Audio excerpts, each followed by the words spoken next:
nice surprise after the recent episode to see the podcast flying up the charts into the kind of region that independent podcasts generally don't reach anymore. In the 5 or so years this podcast has existed, the landscape of podcasting in this country, and in fact everywhere, has shifted so completely, with producers and networks increasingly dominating the landscape. So what caused the bump, if you're wondering, was a mention on the ever-excellent Crime World podcast with Nicola Tallant, often the most listened to podcast in the country. And Three Castles Burning came up in a very indirect way. They were talking about the Peaky Blinders, and I suppose trying to separate the fact from fiction of the Peaky Blinders story, and that led to mention of Dublin's so-called animal gangs, and then Three Castles Burning. In a former life, my master's thesis was all about the animal gang, trying to understand just where the most notorious gang in the history of the city came from. And while they've been mentioned here in passing on the podcast before, it strikes me that this was the perfect time, perhaps, for a deeper dive. And if you've never heard of the animal gang, you're in for quite the journey. There is, and this is not unique to Dublin or Ireland, something of an obsession with historic gangs. And Paul Williams, in his recent biography of Jerry the Monk Hutch, alludes to the much earlier animal gang, writing of these mobs of unemployed, bored young men organised along street lines, earned their fearsome name from the bloody street battles fought against rivals from other neighbourhoods. When I wanted to get to the heart of this story many years ago, I went to the National Archives and I went to the Department of Justice files. And going over my old notes for this episode was a joy. But there's also a lot of new stuff out there, more digitised newspapers, for example, from the time, that add more to the tale. The lore around the animal gang is to be found in any mid-20th century working-class Dublin memoir worth its salt. Eamon Sheridan wrote, they used a variety of weapons. The worst of these was perhaps the cap with razor blades inserted into the peak. Now that conjures up images of something and someone and somewhere else. And on eBay today, you can actually buy a Baker flat cap, that's my flat cap of choice, that comes complete with blunt razor blade brooch, removable. Now, I could do without that, but you know what that's alluding to. And in Carl Chin's really excellent history of the Peaky Blinders gang, he noted a 2013 feature on that TV show that noted how the series is based on a real-life gang. They got their name from the razor blades they kept in their caps to blind people with, that operated in Birmingham after the First World War. But as Carl's research revealed, actually, that's not right. There was not one gang called the Peaky Blinders, he tells us. Instead, Peaky Blinders was a generic term for the city's roughs that had come into popular usage from at least 1890 and was originally interchangeable with slogging gangs as a label for any gang member at the time.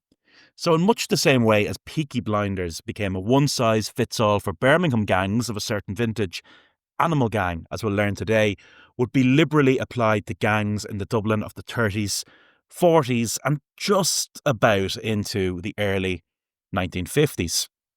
The animal gang pop up in the most surprising places. I mean, to some people, they represented this sounds mad, but the good old days, when an innocent bystander wouldn't be pulled into a row, and to other people, the bad old days. In the Shannon in the 1990s, a politician insisted, we have always had crime problems. 40 years ago, we had the animal gang, the Teddy Boys and other gangs. However, the Gardaí kept them under control because there was no liberal agenda then. At the time, we had Lugs Brannigan and Big Pat Flynn in Sligo. There were men like them in every town, and they took on the gangs and sorted them out.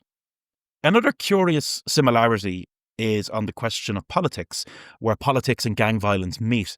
So in the series Peaky Blinders, a really strong undercurrent was the complexity of the relationship between the gang and various political forces. The emerging British far-right street violence and the Mosleyites. To learn about the Mosleyites in Dublin, go back to my friend Portigo O'Rourke on the podcast not so long ago. The Communist Party was then a real force in British life, there in Peaky Blinders. Even the Irish Republican Army, active amongst the Irish diaspora communities in Britain. And if you're watching Peaky Blinders, you might have thought, they're just, sexing it up a bit, throwing in the revolutionaries of the day. But actually, this was a real thing. And Gerard Noonan's book on the IRA in Britain 1919 to 1923, in the heart of enemy lines, explores what the IRA there were up to in British cities in reality, and they were wheeling and dealing. But even earlier than that, files in the Military Service Pensions Collection, their military archives, reveal that the Republican movement, even before the Rising, was willing to engage with criminal gangs in Britain in the pursuit of arms.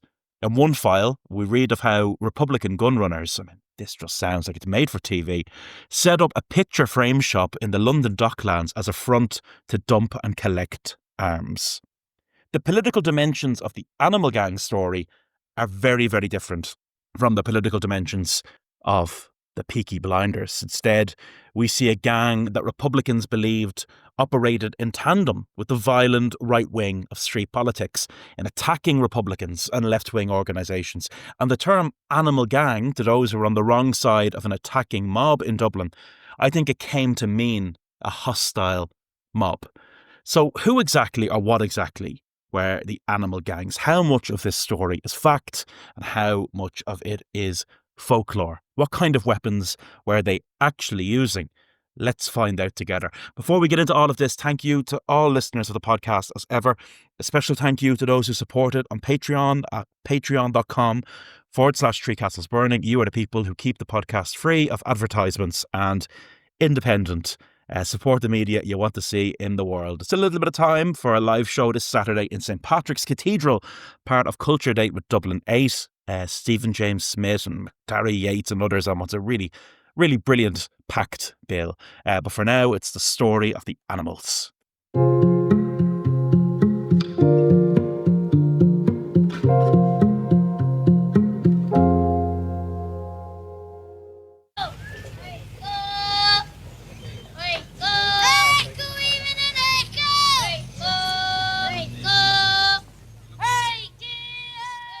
One would hardly suspect that the most notorious street gang in Dublin's history had its origins in something as seemingly innocent as the humble newsboy. Until very recent times, newsboys were a constant presence on the streets of Irish cities and towns. That was the Echo Boy in Cork, and any good Corkonian will point you towards Barry Maloney's great statue in Patrick Street. One of my favourite statues, actually. There's so few monuments to working people. I mentioned that recently on the Molly Malone episode. I just love that statue of the young boy on Patrick Street in Cork, confidently selling his paper. In the early 20th century, a contemporary source described the young Cork newsboys as coming from a better type of lad. They did not become street loafers. I believe the very fact of them earning a few shillings to themselves gives them a bit of self-respect. As a rule, newsboys do not drift into crime. In Dublin, it was out of a newspaper strike that the first so-called animal gang would be born. Newsboys in Dublin had a long history of militancy and radicalism. They had been amongst the first workers organised by Big Jim Larkin when he arrived in Dublin. They'd even go on strike in 1911. And during that dispute, there were absolutely wild scenes in Dublin. On one occasion, a gang of newsboys numbering 200 attacked an Evening Herald van on O'Connell Bridge. Another paper said, as several vans were about to drive off with papers for the city newsagents, the boys surrounded them, threw stones and other missiles at the drivers, and then swarmed up the sides and pulled down the papers, which were ripped to shreds. Elsewhere, bundles of newspapers destined for newsagents were chucked into the River Liffey. That doesn't sound like the happy, cheeky chappy on Cork's Patrick Street. In the subsequent decades, selling newspapers on the street remained a pretty hard existence for kids. And it was also a very regulated job. At least on paper, it was a very regulated job. The boys had to avoid the much feared badge man, who was making sure that you were allowed to sell papers on the street. In the early 20th century, the Employment of Children Act had come into being, and that meant that young street traders had to wear prescribed badges in public, marking themselves out as licensed to trade. They were to deliver up their badges every night to be restored to them each morning. And young street traders had it hard. They were barred from entering pubs or places of public entertainment. There was to be, quote, no trading in streets where prostitutes or thieves reside. Now, I was a young boy to know what kind of streets they were.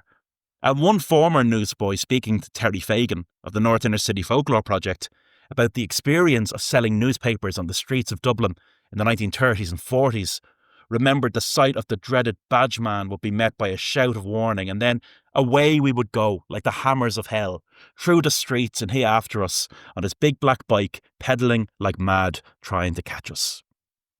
A newsboy on the street sold a whole variety of papers, including sometimes the radical newspapers. And it's ironic, given the story that we're fast approaching, of how the Animal Gang came to be and got its name and clashed with the Republican movement, that the newsboys and the Republican movement were once pretty close. I mean, one reason they really liked Jim Larkin was he paid them a higher commission for every paper they sold than they got from the Evening Herald. And Hannah Sheehy Skeffington, one of the editorial team on Fublocked, which was essentially the newspaper of the IRA, recalled that when the paper was banned by the authorities in the early 1930s, the newsboys were our best friends. It was cheerful to hear their defiant shout, stop press, on Fublocked in Grafton Street and round the pillar through the darkest days. Every issue became a stop press. The moral effect of the newsboys' stand was great, Hannah remembered. But in 1934, during a newspaper strike in the city, the air and atmosphere was totally different. For several months in 1934, it was near impossible to get an Irish-produced newspaper on the streets of Dublin. And in a far-reaching strike that involved 11 firms and affected every aspect of newspaper production and distribution in Dublin, the industry ground to a complete standstill as a demand for higher wages came from within the newspaper industry. Unionised workers wanted better pay and conditions, but unfortunately it was the largely non-unionised boys in the street, sometimes without even shoes on their feet, who perhaps suffered most. And during the strike, printers in Dublin even refused to set in type statements from the managers of Dublin newspapers on the grounds that it was anti-worker propaganda. The only thing rolling off the printing press in Dublin were left-wing and Republican newspapers, including on Fublocked and the Republican Congress, the newspaper of the left-wing movement of the same name, spearheaded by Frank Ryan and Peadar O'Donnell, two veterans of the earlier revolution. The Republican Congress was essentially, just to keep it brief, a left-wing split out of the ranks of the IRA. On Fublocked and Republican Congress were amongst the very last domestic papers these young boys were peddling on the streets. Another joke in Dublin was that people could tell you what was happening in Cove quicker than they could tell you what was happening in Cabra, because the Irish Examiner largely wasn't affected. But unsurprisingly, and trying to make ends meet, the boys wanted to secure on Fublocked and Republican Congress at a cheaper rate, trying to increase the meagre profits in their own pockets. And at first, the confrontation, the 12th of September 1934, was at the offices of On Fublocked, when Gardaí noted that about 50 newsboys made for the offices of the paper, quote, drew sticks from under their coats and scuffles followed. It's very brave for a gang of young lads to go to what was essentially an office aligned with the IRA and demand better terms. On the same day, however, events at another office would have long-term impacts on this story. 112 Marlborough Street was the office of the Republican Congress party and newspaper, and the boys demanded copies there at a cheaper rate too. When that request was refused, Gardaí noted that the boys attacked Frank Ryan and Michael Price, two Republican Congress members and IRA veterans, on the premises. The intelligence report on that incident noted that Mr. Frank Ryan informed them that they were little better than animals in their behaviour, and by this remark he unconsciously christened the gang, who thereafter adopted the name Animal Gang. Now, in most Dublin folklore, the name of the gang was believed to be derived from a couple of things. One, the folklore that the Animal Gang were big bad dockers who acquired their name from the fact that they worked alongside real animals and livestock, loading cattle onto boats for export. The name was also believed to come from the viciousness of the gangs. And in a sense, that's right, but people might be surprised that it was Frank Ryan, a defining figure on the Irish left, who had christened them. And it wouldn't take long before the name was appearing in the left-wing press, code basically for a right-wing mob. Words that first appear in the newspaper The Worker, a poem, would later be sang by Ronnie Drew, linking the Animal Gang violence to the right and to O'Duffy and to the civil war in Spain that was just around the corner. On Badajoz red ramparts, the Spanish workers died, and Duffy's bellowing Animal Gang sang hymns of hate with pride. The sleuths who called for Connolly's blood, and Sean McDermott's too, are panting still for workers' gore from Spain to far Peru. But back to the newsboy strike. Unfublocked wasted no time in condemning the youths who arrived at their own office. On the front page on the 15th of September 1934 noted that a gang known as the Animals had not alone smashed windows at the offices of this newspaper, but had made several abortive attempts to enter our offices. The newspaper claimed that some of the newsboys who returned later that day were wearing blue shirts, and noted that bottles and iron bars were flung. Now, the Garda report on the incident makes no reference whatsoever to the young lads wearing blue shirts. And while it's possible the Gardaí missed that, it's also probably propaganda from the Republican perspective, linking these boys with the right wing of street politics who are no friends of the IRA. The paper claimed that the outrage was an anti-strike move by agents of the employers, and in a follow-up edition of the paper, the IRA would pledge itself to clean up the city gangs. On the night of the 25th of September 1934, the IRA would attempt to find the leaders of this young newsboy gang by carrying out raids going into the north inner city community it believed they had come from. And police intelligence files show that at least 2 such raids were carried out by the IRA.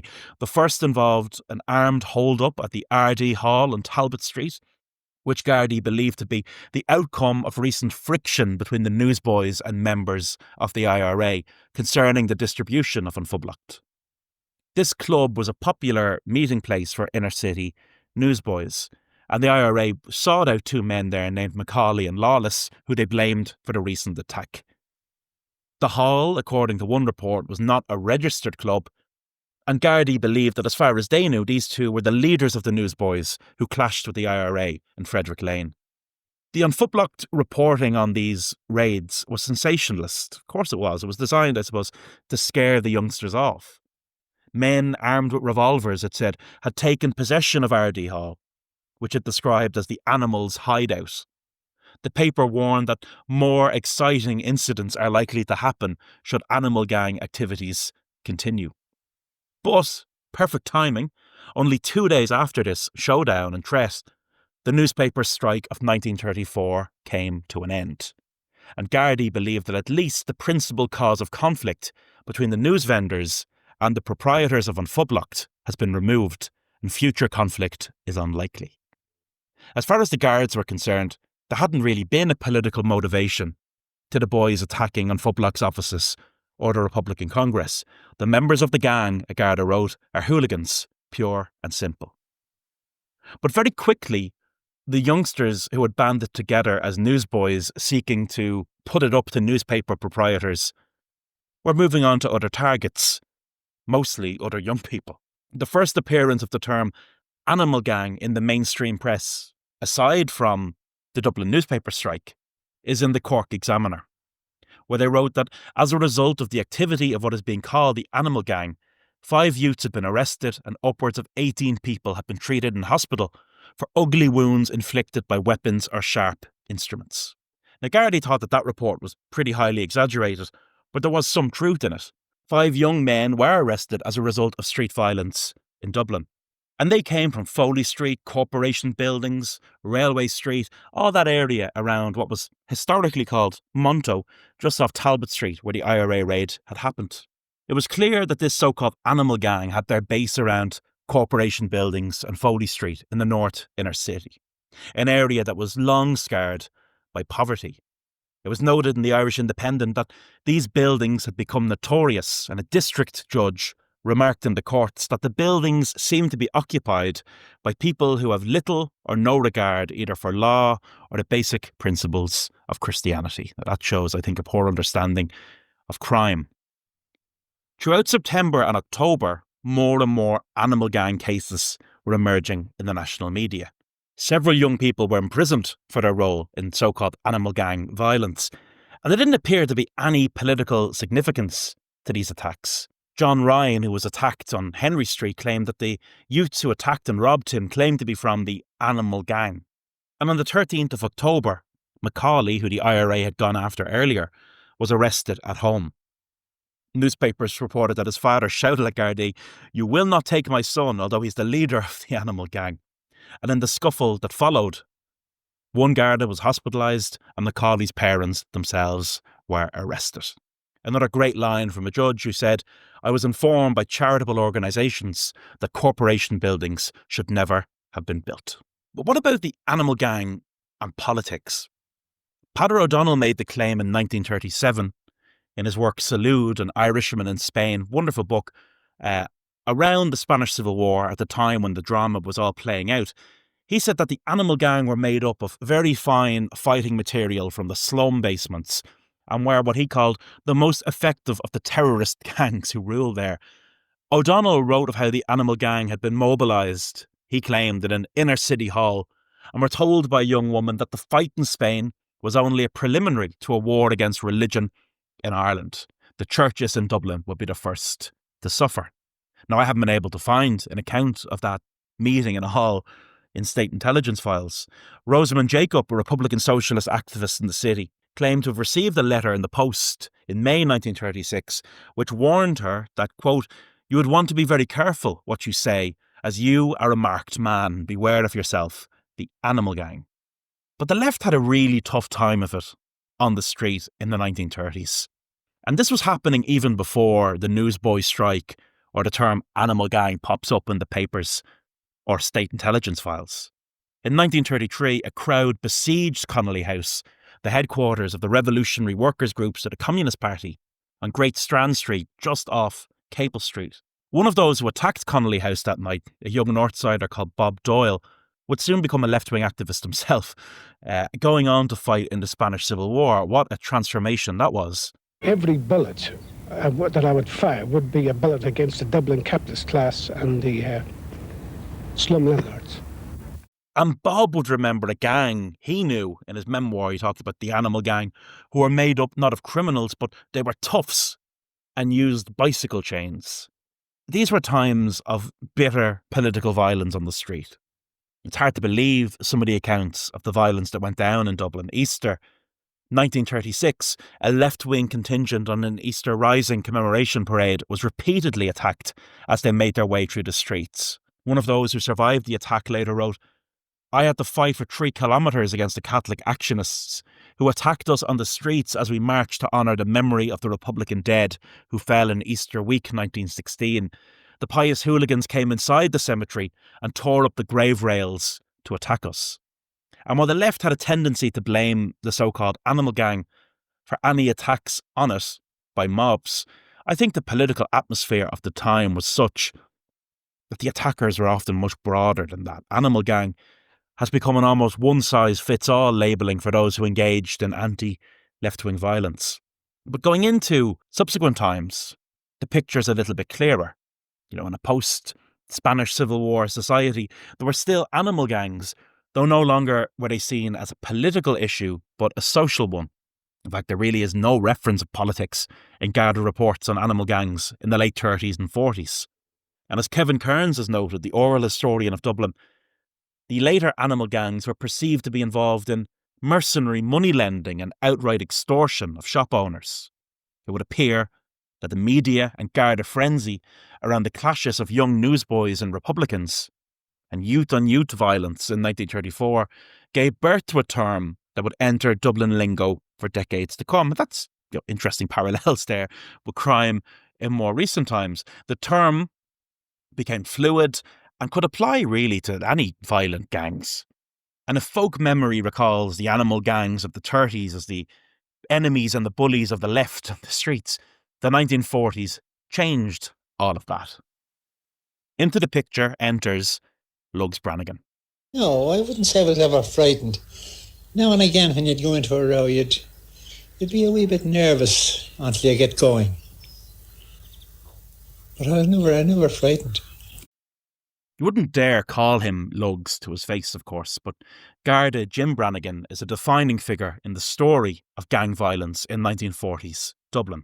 Brannigan, still something of a real folk hero in Dublin. If you walk into the church where the relics of St. Valentine are kept, one of the first things you'll see on the left-hand side as you walk into the church is a shrine of sorts to Lugs Brannigan in the hallway.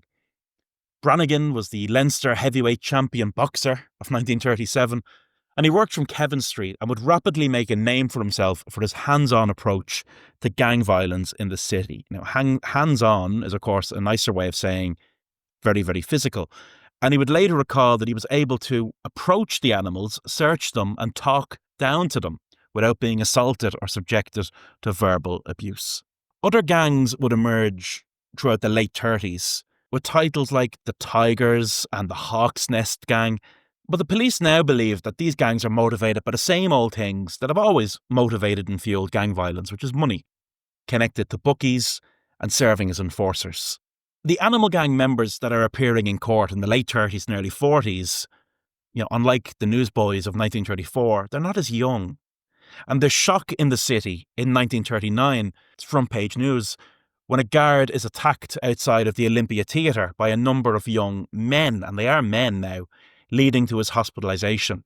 There were 6 months with hard labour for one of the men, a 28-year-old called Kinsella, who the judge said was a dangerous character and had been a leader of the animal gang.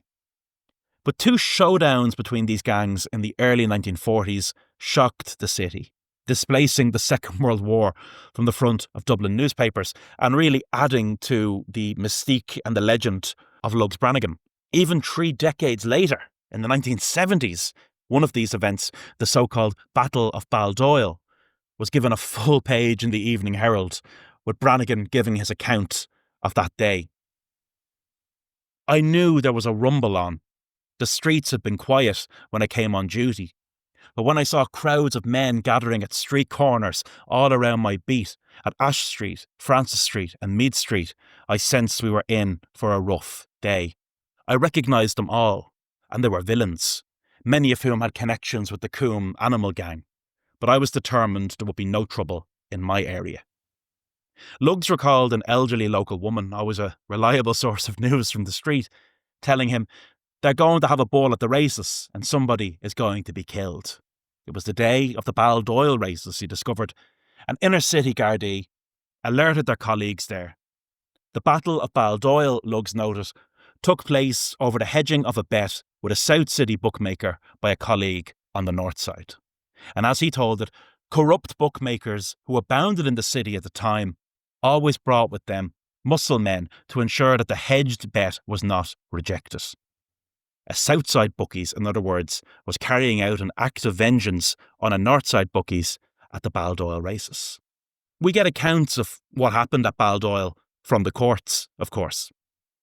At Baldoyle, Gardaí saw a man covered with blood being chased by another man carrying a butcher's knife. The man, endeavouring to escape, had associations with the North City gang. He was knocked down, the Gardaí were knocked down, and there were bottles flying in every direction. The Gardaí picked up from a field an assortment of weapons, including a sword and a homemade dagger, knuckle dusters, and a brick. The South City bookmaker, Lugs remembered, like a true general, was sitting in a motor car behind the people's stand in a place of safety. Earlier, he'd recruited his army in the Coombe, mobilised them in Carroll's pub, and transported them by taxi. Now, in his account of the Battle of Baldoyle, Lugs got one thing wrong. He said it happened in 1942. It happened in 1940. And he was probably mixing it up with the very dramatic events in Tolka Park in March 1942, when 2 rival gangs clashed there in a way that was not unlike what had happened at Baldoyle. It happened in a sporting venue. You had a large crowd of ordinary people there to enjoy themselves. And on this occasion, the Stafford Street gang, now if you've never heard of Stafford Street, it's now Wolfe Tone Street, and the Ash Street gang clashed. How did 2 Dublin gangs come to find themselves inside Tolka Park? Newspaper reports note that one gang, rather incredibly, gained access by travelling down the River Tolka. And as Bernard Neary, biographer of Lugs Brannigan, puts it, it was believed that that gang had gained access by travelling down the Tolka River, heavily armed, on a makeshift raft and scaled the walls. The other gang had entered the ground when a turnstile man left his stile, permitting easy access into the stadium. 10 minutes into the second half of play, the rival gangs would clash. And the Irish press reported a spectator of the game saying it was like hell let loose. A linesman on the day would say he saw a man rushing with a sword and heard spectators in the crowd shout Ash Street, and Stafford Street. He also remarked that one man, bleeding from his head, was carried away from the violence behind the Drumcondra end goal and onto the field of play by players. It's absolute madness to imagine that. And the referee would tell the courts he immediately stopped the game. The injured man was carried onto the field of play, taken to a dressing room. Around 30 youths were involved in the disturbances. The 9 young men brought before the courts after Tolka Park ranged in age from 16 to 23, and 5 of them would be imprisoned as a result of their role in the violence. I think those 2 battles, the Battle of Baldoyle and the Battle of Tolka Park, as the press termed them, were really brutal events, and the state clampdown that followed really did mark the end of the animal gangs in Dublin for a period. Lugs Brannigan revelled in telling the tale of both of those days, and I don't really know how to feel about Lugs Brannigan as a figure. I mean, you have that biography by Bernard Neary, another more recent one by the great Kevin Kearns. He does come off in some ways as a good and decent man. At the time of his retirement, for example, Lugs was presented with a gift by Dublin prostitutes, by women who worked along the canal, and said they always felt safer for the presence of having Lugs Brannigan. He's very fondly remembered by a lot of people in their memoirs of the inner city as someone who made the streets safer. You know, as one biographer put it, he tended to have a dampening effect on any troublemakers just by his presence. But one thing that does annoy me, reading interviews with Brannigan, is he often talked about how some young people came from good families and there was hope for those people and they could be turned away from violence, and that others were, in some ways rotten apples who came from a bad orchard and there was no hope for them. And I don't think that approach to crime is particularly helpful. I also don't think the best way to take on gang violence is with a different kind of gang violence. But for the most part, I do think Lugs Brannigan's place in the city of Dublin has been earned by the fact that people liked him and people generally felt safer for the presence of him. The animal gangs still pop up on occasion in the press after these pitched battles. But there was a feeling, I think, by the late 1940s that this was yesterday's news. I mean, here's a front page news report from a paper in 1950. Crime wave passes as gangs break up. Although it might not appear evident from the press, Dublin has become relatively free from what might be described as minor crime. Colleagues who spend most of their days in covering the Circuit Criminal Court tell me that the judges are having an easy time. The reason is the breakup of the gangs of young men who often create mayhem when they meet in force at football matches. These gangs were a menace to the peaceful residents of Dublin. Gardaí are aware that from the ranks of the various gangs came most of the housebreakers, the pickpockets and the bag snatchers. Most of the known leaders have been convicted and nearly all of them have served or are serving long sentences. The glamour, the report said, was gone from gang crime in Dublin. But while the name Animal Gang faded, some of the criminals that came to prominence in the city from the 1950s onwards had actually earned their stripes once upon a time as kids in the days of the animals. People from a certain part of Dublin will know the name Henchico to hear, a much feared liberties criminal who had actually been arrested at Tolka Park on that fateful day in 1942. He had graduated, Charlie Anscough, from being a member of the animal gang to being a significant crime figure in the city later. So to end where we began, talking about Peaky Blinders, the animal gang in their own way have inspired some creative output, but not as much as you would expect.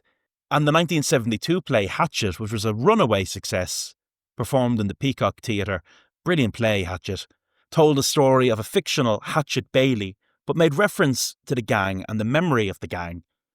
Hadn't he to face the animal gang with a hatchet when he was only 14, didn't you, son? In more recent times, there was the performance of a really promising script, Animals, in the Smock Alley Theatre.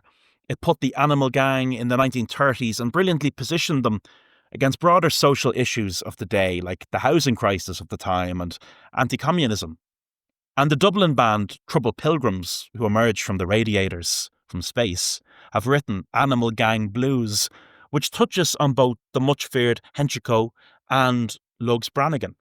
Emerging from the shadows with a high-pitched serenade, Henchico concealing a sharpened hatchet blade, smell the piss and poverty driving the despair, when Brano watches over them, no weapons to declare.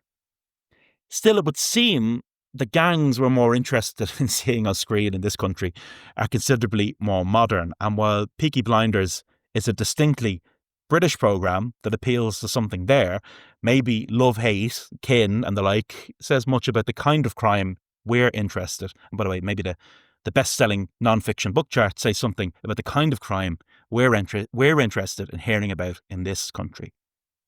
Thank you so much for coming on that journey from a 1930s newsboy strike up to the criminal world of the late 40s and 50s. I hope you enjoyed that edition of the podcast. Lots more on the way. I've been working on kind of recording bits and bobs of episodes as I go, including a big special soon marking 60 years of Liberty Hall, the modern day building on the Quays. I'll be back soon with a new episode. Until then, slán go fóill.